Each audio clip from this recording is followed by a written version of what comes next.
Hi guys, and welcome back to another episode of Vechs' Test World. And I think I have finally done it.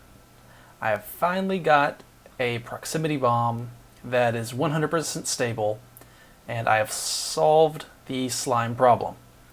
All the other designs that I have demonstrated up until now have been stable, with the exception that if you put them in a slime chunk below block level 40, slimes will spawn inside and set the device off. So they're stable above level 40 basically. And if you feel like using some sort of third-party mod or tool to figure out where slime chunks are in your adventure map, then you can plant those other designs safely. However, I would caution that a patch might change where slime chunks generate, just like how patches change biomes, which is actually really frustrating. Although hopefully with the new Anvil World format coming out, that won't be a problem anymore. So anyway, let me get back to this proximity bomb here. I've been sitting here for about, I don't know, maybe an hour now, and I found a good spot. I just flew around, and this spot is just crawling with slimes. Slimes are spawning all over the place, and none of these have gone off on their own.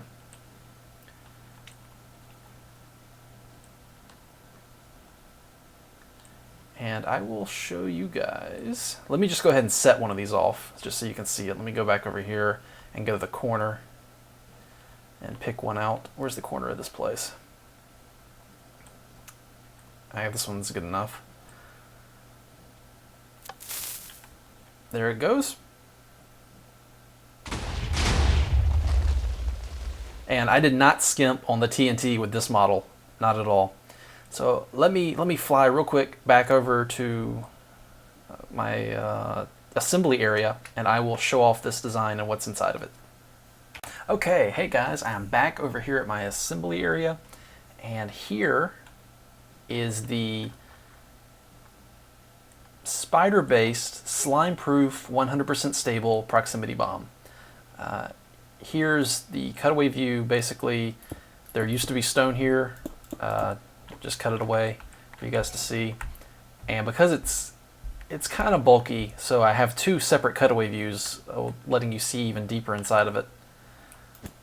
And I'm using the red wool, obviously represents the TNT, because it's suicidal to have this much TNT laying around. I don't want an accident to happen. So this basically relies on the fact that monsters do not spawn on fences.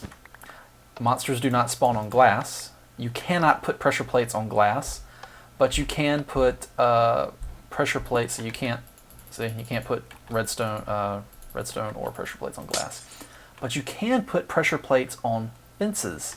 And when you do, they work if you bump into them from the side. So where's my little blast pit over here? Let me just show you real quick. Here's a pressure plate. Here is some TNT. There's some TNT. So if I bump into this, it's going to transmit power like that. And there goes the TNT. So essentially, even with other models that use very compact spaces to stop the monsters from spawning, slimes can still spawn. And a lot of times a big limitation is, let's say you have redstone wire. Well, guess what? If you're using redstone wire, you've got a gap here. Monsters will spawn in this gap, specifically baby slimes. And any monster in the future, like a cave spider that's not based on just a spawner that can spawn in the wild, is going to spawn here. So what you've got to do is eliminate every open space that's suitable for baby slimes to spawn. And if you can pull that off, you'll have a 100% stable design that never goes off unless the player gets near it and activates these spawners. Which, if you don't remember from my previous videos, or if you haven't watched them yet, The reason this works is because these monsters that spawn, these spiders here that spawn from these spawners, they spawn in midair. They don't care about what's beneath them. But the natural spawning monsters, they do care. They care about this glass and they care about these fences, and that prevents them from spawning. So the player gets close to this, the spiders spawn inside there, and then they just bump into those pressure plates, and that sets off all this. In the real one, like I said before, it is TNT. For this mock-up, it's red wool. And there's 5 spawners inside, and let me take the top off real quick. Okay, there is the top peeled away for you guys, and you can see there's 5 spawners so that it's very reliable. It goes off very quickly, and there's a little bit of extra. Theoretically, it's possible a spider could spawn in the very middle of this, on that center block, and then not trigger one of the pressure plates. But what ends up happening is multiple spiders spawn and they jostle each other, so they activate this very quickly. And I will go set off a few more of these just because explosions are fun. And if you notice, this thing could actually be slightly smaller, but it's got a huge payload inside just because I wanted a big explosion. And there also has something unusual to it, and I'll go show you in a second. Let me show you this really quickly. This is a chicken-based peaceful mode proximity detector. As you can see, it's super simple. It's just a chicken spawner, glowstone, grass, pressure plates, and the red wool is, of course, TNT.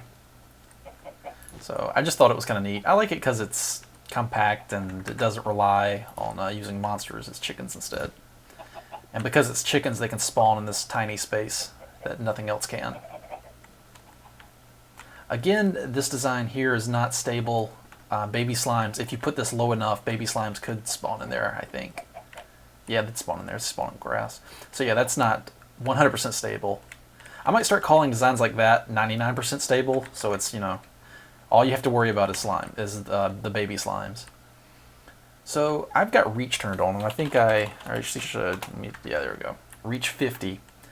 And let me show you here. There's the TNT, and if I mine away the TNT, uh-oh, what happened? The TNT went off. Whoa! So what I've done using MC Edit is when I went to place the TNT, I manually typed in, because for those of you who don't know, when you use MC Edit, there's a little list that pops up when you go to place blocks and you can choose, but you can manually type in what you want instead and not pick from the list. And if you, in 46 is the item ID of TNT, well, if you do 46 colon and then any number greater than 0, I just use 1, it basically functions like the old TNT that ignited when you hit it. So it's going to be very difficult for the player to disarm one of these designs. So it's even, if you want to think of it, it's even stable versus the player. The player, like, you know, Joe Hill's just tunneling into it, is going to be in for a rude awakening. Alright, let me turn it to normal, and I'm going to float around. Let's fly just a bit faster here. You see how fast that goes off?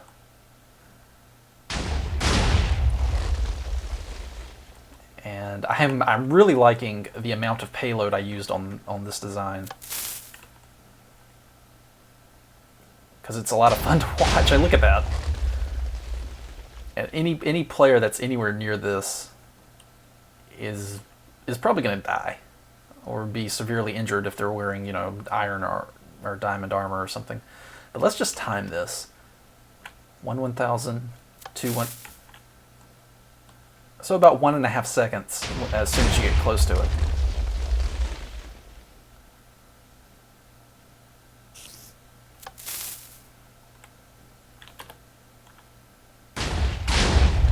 Whoa! Oh! Okay. Yeah, I was probably asking for that. Alright, so that is the spider-based, slime-proof proximity bomb. And in the video description, I'll put a download link for all of my proximity bomb designs thus far, and you can download them and use them in your adventure maps or play pranks on your friends. and just in general, just blow the crap out of people. All in good fun. Thanks for watching.